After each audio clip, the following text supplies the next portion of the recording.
ఏంటనేది ఇప్పటికీ ఒక ప్రశ్నార్థకం అయిపోయింది. అది కాదు సార్ నష్టం అంటే. మీరు చాలా అమాయకంగా ఉన్నారు. ఇప్పుడు ప్రైవేట్ వాళ్ళ చేతికి ఇచ్చామనుకోండి, ఓ లంసం ప్యాకేజ్ వస్తుంది, అందులో మన పార్టీ కార్యకర్తలకు ఉద్యోగాలు వస్తాయి. మన పార్టీ కార్యకర్తలకు కొన్ని ఉద్యోగాలు ఇప్పించుకోవచ్చు. జనం ఎట్ట సస్తే మాకెందుకండి? సొమ్ము ఎవరిది? సొమ్ము ఒకటిది, సోకొకటిది. ప్రైవేట్ మెడికల్ కాలేజీ వాడు అనుమతి తెచ్చుకోవడానికి నానా తిప్పలు పడాలి, నానా సంకలు నాకాలి, ఈ రోజు లేని వస్తువులు కావాలి. గవర్నమెంట్ మెడికల్ కాలేజీకి ఎగ్జామ్షన్ ఉంటుంది కాస్త. అదే అండి, ప్రైవేట్ కాలేజీలో 70-80 లక్షలు పెట్టి ఎంబీబీఎస్ సీట్ కొనే పరిస్థితులు ఎంతమంది ఉంటారు? అదే కదా వీళ్ళకి ఆ స్పృహ ఉంటే, అంటే అట్లాగైతేనే బెటర్ కదా. ఇప్పుడు ఏడాదికి ఎంత అని చెప్పి వసూలు చేసుకోవచ్చు. నువ్వు 80కి అమ్ముకుంటావు, 1 కోటికి అమ్ముకుంటావు, నాకు ఏడాదికి 10 లక్షల రూపాయలు సీటుకి ఇచ్చేసే అని చెప్పి బేరం కూడా మాట్లాడుకోవచ్చు.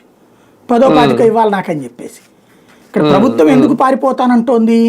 అక్కడంట మెడికల్ కాలేజీ పెడతానంట, ముందు గవర్నమెంట్ ఇచ్చేస్తే సెంట్రల్ గవర్నమెంటు కట్టిన తర్వాత ప్రతి ఏడాది అందులో డబ్బులు అవుతాయి. ఏదైతే డాక్టర్లకి జీతాలు, స్టాఫ్కి జీతాలు, మందులు, ఇవన్నీ.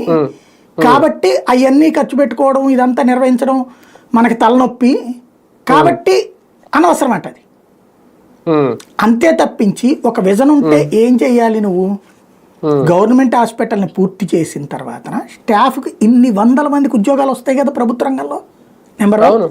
నెంబర్ 2, దాంతో పాటుగా నువ్వు అంతగా తెలివైతే విజన్ ఉంటే ఏం చేయాలి? మనం డాక్యుమెంటరీ రాసుకోవడం కాదు, ఏం చేయాలి? అక్కడ ఆరోగ్యశ్రీ ఆ చుట్టుపక్కల ఒక మెడికల్ కాలేజ్ ఉంది, ఆ చుట్టుపక్కల ఒక 50 హాస్పిటల్లో ప్రైవేట్ ఆపేసి ఆరోగ్యశ్రీ ఇక్కడే చేయమని చెప్పు.